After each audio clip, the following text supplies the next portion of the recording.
So I was doing some self-talk earlier, and when you're trying something and it isn't going exactly the way that you want it to go, there might be times where you have second thoughts about it or challenges about it or anything kind of like that, right? And it can be difficult to keep doing the thing. Ideally, it's a good thing that you're doing, but even good things maybe can be hard to keep doing on a long enough time frame, especially if you're not seeing the success that you want to see. And some of the self-talk I was doing is like Alex Hormozy talks about how the work you do works on you more than you work on it. And there might be some truth to that. He also quotes something, I think, from the book of Proverbs. Now, I'm not exactly 100% sure if the context is understood properly when he talks about it, so I'm not going to speak on it just because I don't even know if the context is properly said or not. But there might be something in the book of Proverbs that relates to this, but feel free to look into that yourself. So when it comes to doing the work, right, some of the self-talk that I was doing to myself earlier was that it's like it was something along the lines of if you continue to do something on a long enough, I don't know if it was even on a long enough time frame. I might have said that, but it's like if you continue to do the thing, or if you continue to do something, then something will happen, right? Like if you continue, it was something like if you do the work, something will happen. Like even if it's, I don't remember exactly all what I was saying earlier because it was just kind of in the moment, but it's like if you're doing something, ideally something good, right? And if you're doing the work, if you're putting in the work, then something will happen. Even if it just means you are getting better at the thing, or faster, more efficient, whatever. Even if it just means that, something is happening, right? So, it might not be the success that you want it to be, but something's happening, right? So, like, try to maybe look at that as a positive. Because even, like, in my own life, it's like, I've done a lot of little bits of work here and there, and stuff like that in terms of, like, whether it's video projects, photo stuff, whatever, kind of creative stuff. I've done a bunch of little things here and there, not necessarily made a whole lot of money at it. Like, there are times where I've made more money, there are times where I've made less money, there are times where I've done things just volunteer, for free. And I've never made, like, crazy money, at least by, like, professional freelance videographer, photographer standards. There's only, like, one gig where there was, like, a substantially, good chunk of change, but even then it might just be peanuts compared to what some of the pros out there do on a semi or regular basis or whatever. But anyway, it's like, so I'm doing all this different stuff, and it's not where I want to be, ideally. It's not the full extent of where I want to be. Like, I want to change my life, at least considerably. Like, I don't want to be doing the same way or the same things in totality that I'm doing right now, even like a couple years from now. Like, I don't want to be in the same situation, generally speaking, in even, like, ideally not even in a year from now. I would like my life to change in a good way very fast, but don't we all, right? And so it's kind of like, what are the ways to get there, right? So the current thing, which I think is one of the better opportunities that has been presented to me thus far, is doing the Skool Community thing, right? That's spelled with a K, Skool. So anyway, just in short, it's a platform where you can make a community around basically any topic, more or less. And you could have courses, you could do, calendar events and calls and things like that. And you could have different chat threads. I'll leave it at that. But essentially, it's like, it can allow you to monetize your passion or your hobby or interest or whatever, and make a kind of a career or full-time income out of that, right? And so that's kind of where I'm at right now. Now, it's not panned out yet, but ideally, it'd be really cool if it did. Because that would kind of be a way to help to change my life. Now there's so many, we got to remind ourselves that there's more aspects to living how you ought to live, or having a good life, or what's even the best way to say this. There's so much more to a good life than just like making money, right? Because isn't it possible to be making a bunch of money and be so hollow and depressed, purposeless, all of the bad things? Isn't that possible? So then, like, don't just think about the money. Like, the money is a factor in living daily life, but don't make an idol out of it. It's like it's a factor in life, but it should not become your life, right? Does that make sense? Is that a proper way to say it? So, it is a factor, and so how do you make the money that you need to make to live, and to, depending on your circumstance, it might not matter what the standard of living is, so you might not need to make a whole lot, or maybe it depends on where you live, things like that. But at least in my situation, I would like to be able to make enough to be able to change my situation considerably. It'd be good to purchase a home, be able to move out, things like that. Being able to have that financial freedom to travel and do things and afford things, and so right now there isn't a whole lot of that, and so I would like to ideally change that. The interesting thing is that in the modern day world that we live in, this internet age, technically it could all change in a day, and it could even, it could change overnight, and that is really because of this modern mass media exponential way that we can communicate and get viewership on things, right?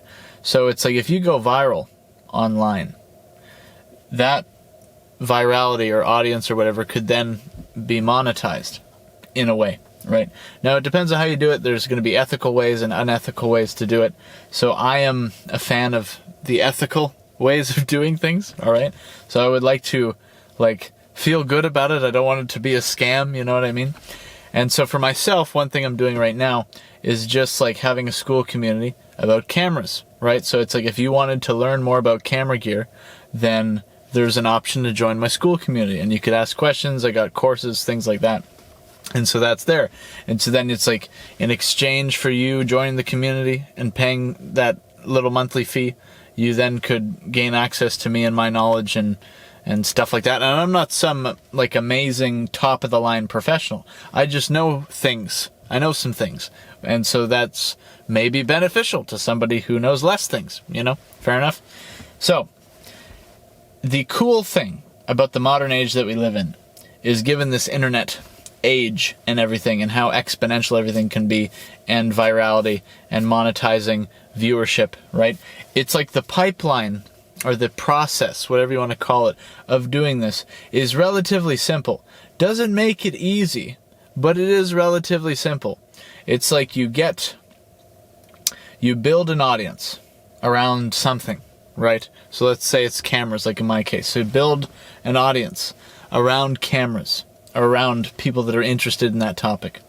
And then from that audience that I, ideally provide free value to via YouTube videos or stuff, that thing, YouTube stuff, then it's hey, if you want XYZ additional thing, or to ask me questions or whatever, then join my paid thing, right? So my Skool community. Skool just kind of is one of those platforms that makes it really easy to kind of have, right now, more or less what you need all in one place for one monthly fee, right? So, and apparently pretty soon, if Alex Hormozy is correct, you might be able to do literally everything on Skool. So then you're not going to need to rely on other things or other platforms or subscriptions to other things in order to do what Skool is going to do. Now, I don't know 100% what that means, but I'm going to move on because I'm not going to stick on that topic too much in this video.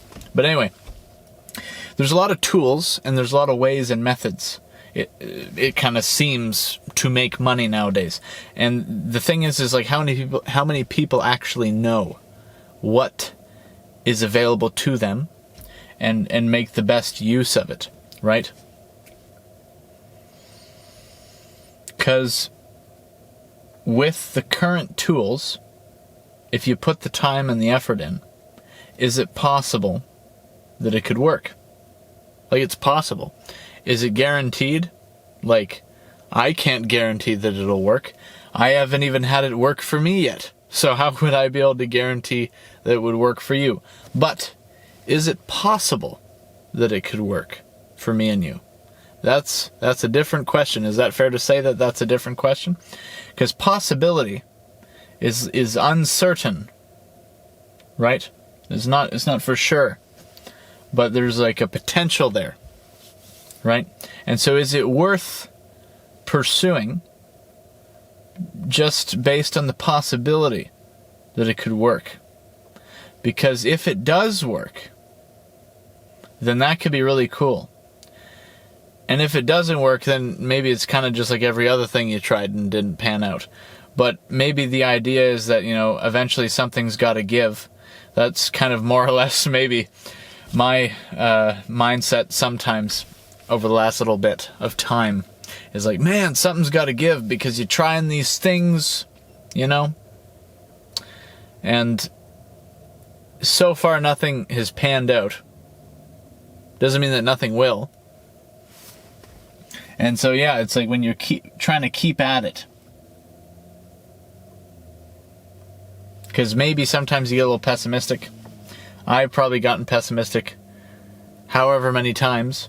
And it's like, man, you kind of do the bad self-talk.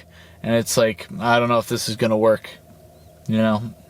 Or like, this is probably going to be like all those other things. Whatever the things are, I might be making up stuff that I didn't actually self-think, but some of it, in some form, I probably have. That general negativity of like, it's not going to work out, or whatever. But it could. And I can't remember what else I was going to say, but, maybe it is possible. I think the line that came to mind for the title of this video is, maybe it's not hopeless, right? Something like that. And at the end of the day, like, what's your motives for making videos? Because sometimes I might self-assess and be like, and kind of think about, what's my motive for making videos? And one of my primary motives, if not probably my primary motive, or at least one of my main primary motives, is to get views. And so sometimes I'm thinking in terms of like, what title or thumbnail or whatever idea thing, whatever you want to call it, what's going to get views. And that's like the primary thing in my mind, is like, what's going to get views, because you want to get views to then monetize the views. And then those views, when monetized, like, people subscribe to your Skool Community or whatever, buy what you're selling, whatever. And then those views that then buy what you're selling, then support you financially, right? So it's a pretty kind of simple process, at least in some cases. But at the same time, it's like, is that the proper mentality? And so, like, for the people that are more of the ethical, business-minded people, they talk about, like, I think they talk about, the focus on providing value to people. Like providing value to their customers, and that kind of being the main focus. And I've probably thought like that sometimes too, but I've definitely had probably more moments where I'm more just focused on like, man, I got to get views so then I could like, I got to get views so then I could make money so then I can change my life, because when you're in that desperation mindset, it can be tough to think on the more positive, bullet points, on the list of priorities or in the way of thinking or whatever. It could be like when you're just in that desperate, let me out, how do I escape this situation or circumstance? Like when you're in that mindset, it can be rough for thinking proper, or whatever the best way to say it is, for thinking like the best way about something, because you might not really have the main focus on like, man, how do I provide value about cameras to these people? It might be more like, man, what'll get views so I could like change my life and get out of this, you know what I mean? It's like it's like you know, like it's like a, sometimes depending on how things go, you might be freaking out a little bit, you know. And it doesn't mean that just because you have those kind of circumstances that it makes it the best way to proceed. It doesn't mean that it makes it the best foot forward or whatever. So like, you know, it's probably worth noting. But it's like, you know, when people talk about the scarcity mindset and the abundance mindset, the scarcity mindset might be a bit more on, you know, the freaking out side of things, whereas the abundance mindset might be more on the focus on providing value side of things. It would be kind of nice to see how the mindset might change if I was making enough money doing this kind of thing to quit my job, because then it's like, then it might just kind of be chill. It's like, okay, we could relax, things are going, life is changing, you know what I mean? Don't have to freak out, things are happening, you know? It's kind of maybe like, it's hard when you're not seeing the ball at least rolling forward, like when you don't really have any momentum built up, which in various phases and things in my life has probably been more the case, right? Like if you know, go to college and you do all the blah, blah, blah, and you have like this change and development in life and growth, and then you just kind of go back home and you're living at home and you're doing the kind of regular day job thing. You know, whether it's a 9 to 5, whether it's different work hours and that, but you're doing like the normal job thing and it's not what you want to be doing, but it's just where you're at. That's kind of my situation. Like I'm probably skipping over, you know, chunks of details. I probably definitely am. But anyway, like there's more to my life than just that. But that's part of it in terms of, at least to some degree, the phases or the process or the where things are at, you know. So what do you do? And it's one of those things where it's like, I don't think that I can give up. Because if I were to give up, I might be one of those kinds of people where if I just gave up, I might just be mad or depressed or, you know, whatever best describes that, at myself or at my circumstances. Because it's like, if you just give up, then it's like over for the most part, right? Aside from like a miraculous change in your life, you know, like aside from like a miraculous intervention of God, if you give up at what you're doing, then is it fair to say that nothing's going to happen? That might be the case, but I'm not going to say that definitively, because like, again, you know, God is sovereign. But like in terms of just like your personal level of what you can do and your effort, you know, like if you stop, then is it over? If you don't stop, then is it not over? Right? So it's kind of like, to a degree, I don't know if I could stop, at least not in every way. Even if you shift gears or you change lanes or whatever, like I've kind of shifted in my pursuits over the years, you could say. But to say that I've given up completely on trying to like break into some sort of creative, you know, work that is not a normal kind of day job thing. Like to say that I am not trying to do something like that where I'm trying to break out or change my life, you know, in that kind of way. Like it would be unreasonable to say that I'm not still trying to do something like that. I'm kind of sounding confusing now. Essentially this. Even though I've changed directions or, you know, career paths or whatever you want to call it, it's still in the same general idea of trying to escape the current regular circumstance. Is that fair to say?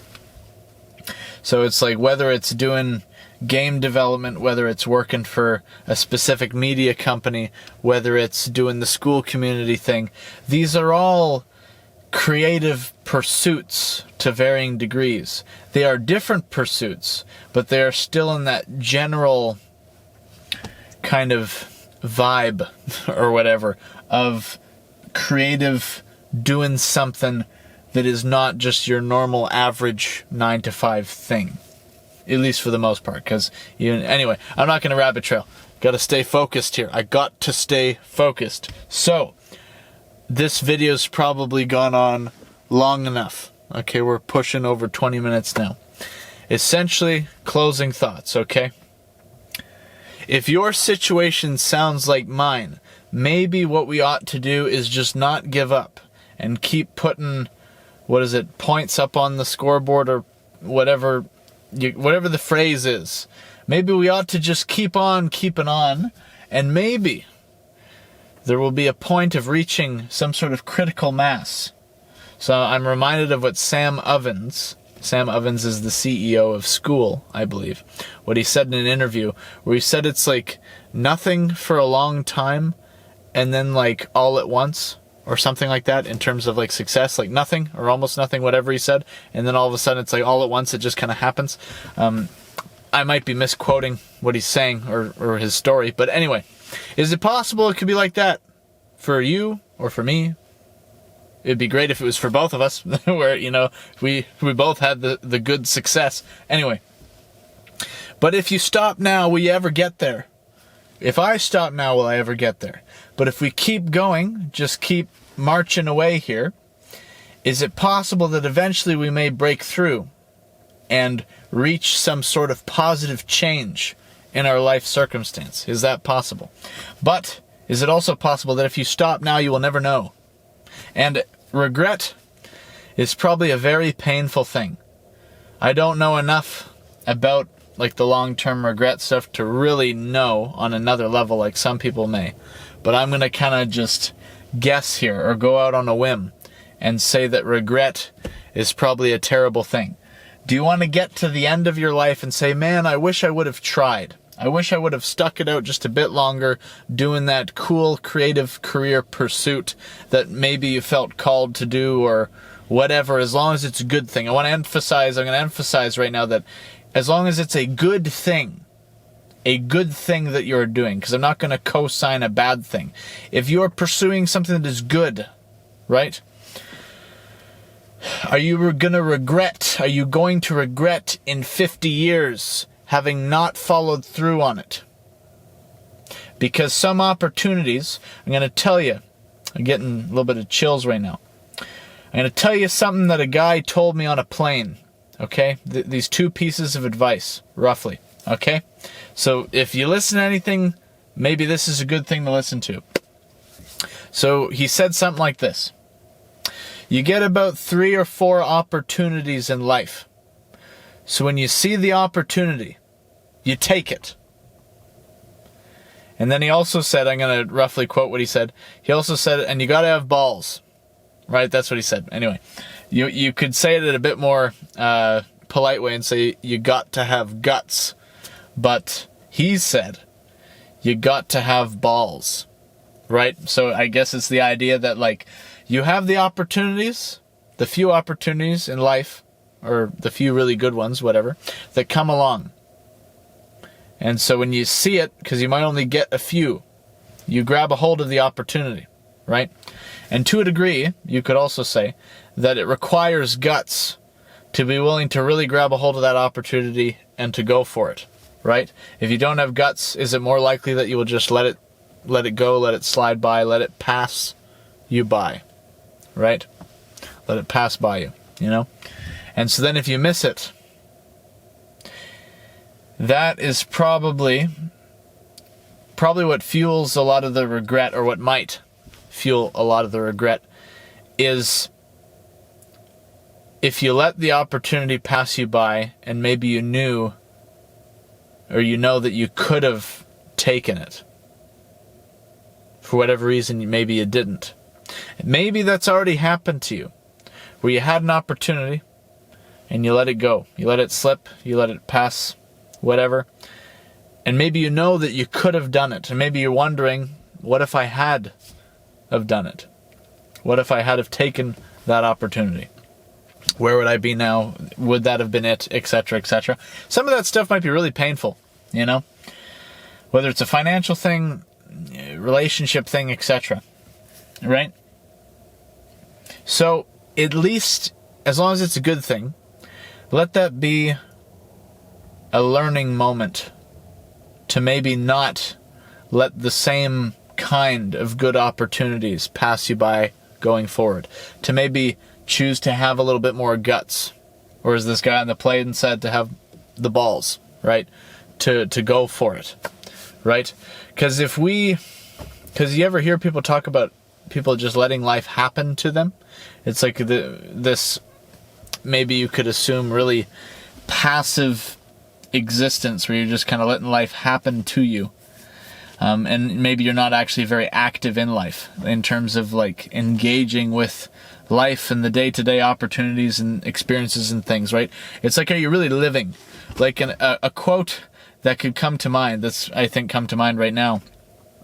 It's a quote from Braveheart, right? And Mel Gibson says it in the movie. He's William Wallace, right? In the movie.